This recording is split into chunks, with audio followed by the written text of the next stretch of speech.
So the Murkmire DLC was just released yesterday for PC and Mac, and I wanted to take a look at some of these changes that have come out because I haven't really looked at them too closely in the patch notes.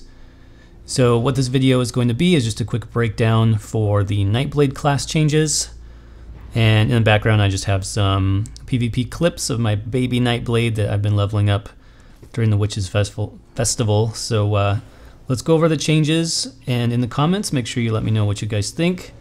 Is it good or bad for the Nightblade? Let's find out. Alright, so Nightblade class changes. Looking at Assassination skill line first.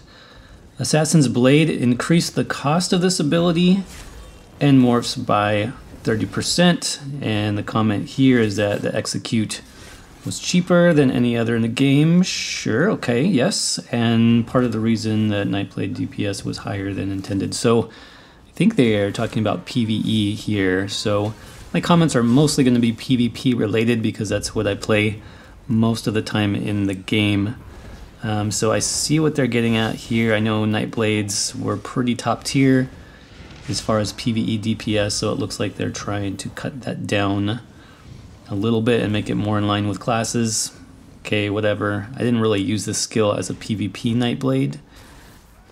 Especially not on stamina as much because you've got other executes, but Magicka Nightblade can be okay, especially in like a no CP battleground, especially under level 50. It can be useful, so this could hurt a little bit for those types of builds, but we'll just have to see. Marked target also got a nerf, but this is interesting. Decrease the duration of the detection effect to 5 seconds, which is super short.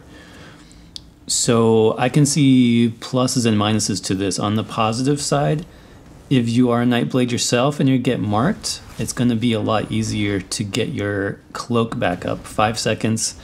I think what they want to do is make this more similar to like Mage Light and Detect Potions.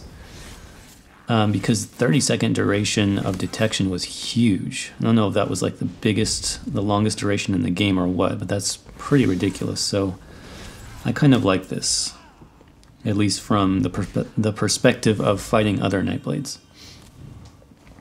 So Grim Focus got changed as well. Some good things here, I guess. So heavy attacks now grant 2 stacks.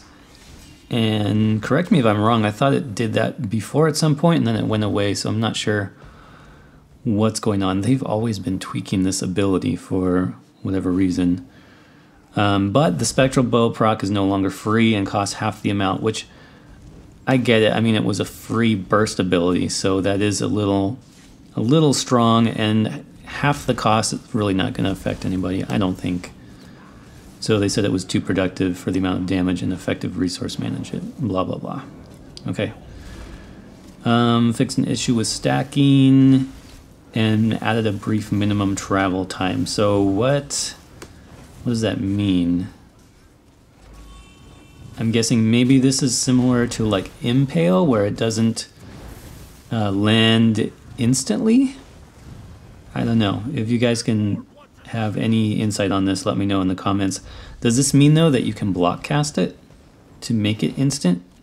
I'm not sure about that. So Grim Focus seems to be okay. It seems to have survived, and I like that the heavy attacks now stack twice. That's good. Shadow, they fixed something with Consuming Darkness. I don't really use that. Ultimate.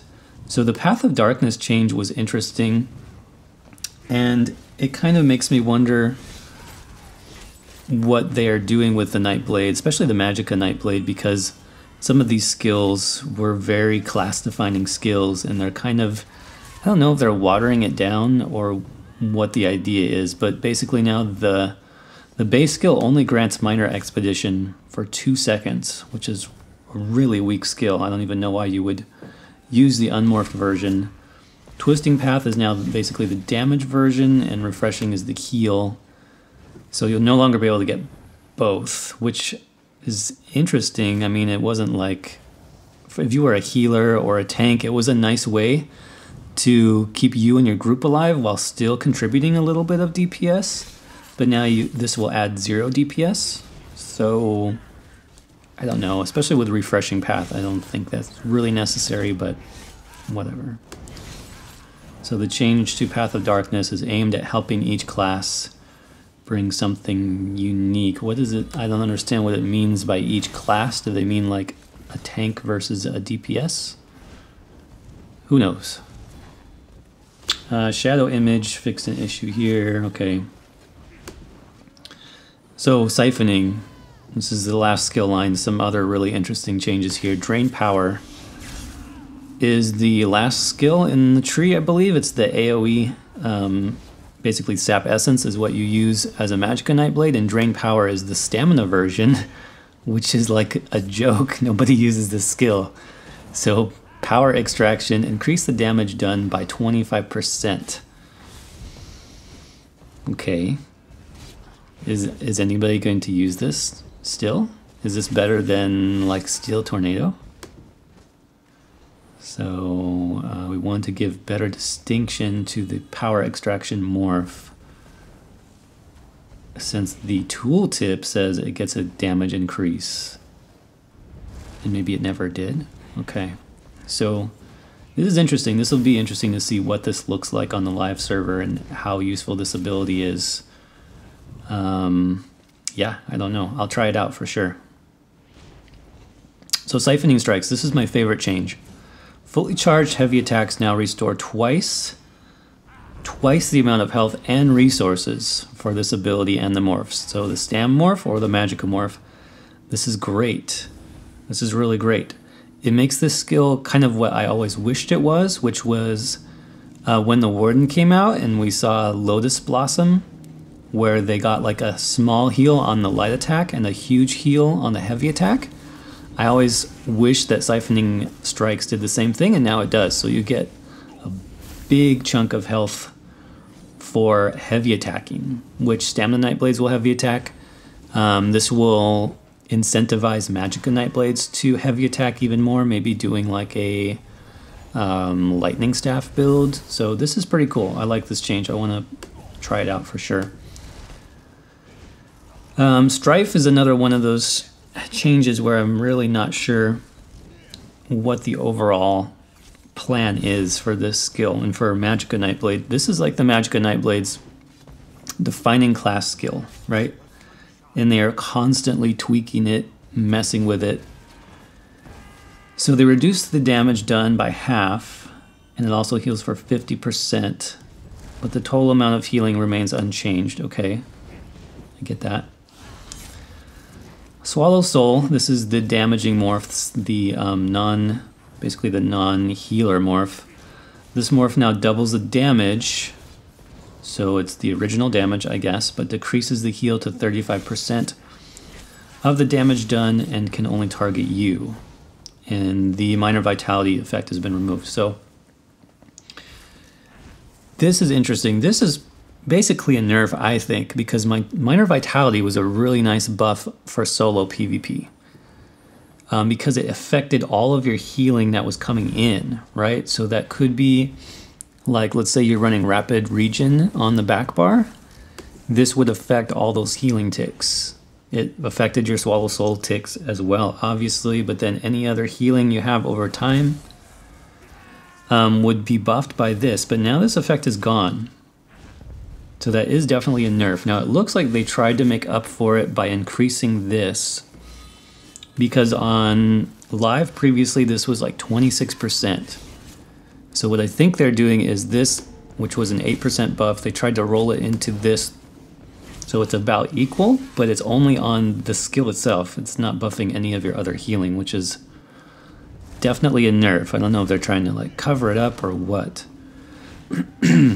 But yeah, I don't know. Seems like a nerf for this skill as far as solo play. Final health still heals you and an ally. I don't know if this is affected really or not. Let's see. The comment was, retain the current functionality of dealing high damage and healing utility. The amount of healing was so high that there was enough trade-off with a morph choice. See, I disagree because, you can run other abilities that do just as much or more damage and have extra effects, right? So you can do Force Pulse, right? You could get more damage with Force Pulse. You could get an Interrupt with Crushing Shock. You can do status effects with the Imbue weapons. So healing is the point of this skill, and I don't think, especially in PvP where your healing is cut in half, I don't see this as being valid necessarily. Now you can still get that super powerful group utility as before. Okay, so I do agree that maybe the group utility morph should do less damage. I'm okay with that, but it's not a super powerful group utility. Maybe, I mean, it would have been cool if they actually did this, but then reverted back to, if you guys remember, originally this used to heal you and 2 allies and not just 1. That would be really nice for healers. So they'd do the reduced damage, but they'd get the extra healing back. I think that would be a legit change. I don't know. There's just a lot of changes wrapped up into this. So it'll be interesting to see how builds and players react to this, especially because, like we said, Strife is like the defining Nightblade skill. So pretty interesting changes overall. I have some ideas for Murkmire builds that I want to try with Nightblade. Maybe a ranged build as well as a melee build for Magicka Nightblade. So let me know what you guys think about the changes overall. Are you happy with these? Do you think this did help with balance? Or is it just more, more the same, more the Nerfmire kind of approach coming through? So that's going to wrap it up for this one. Let me know if you guys want to see more class changes. There were significant changes to other classes that I play, like Warden, Templar, Sorcerer. So let me know what you guys think, and until then, I'll see you in the next video. Peace.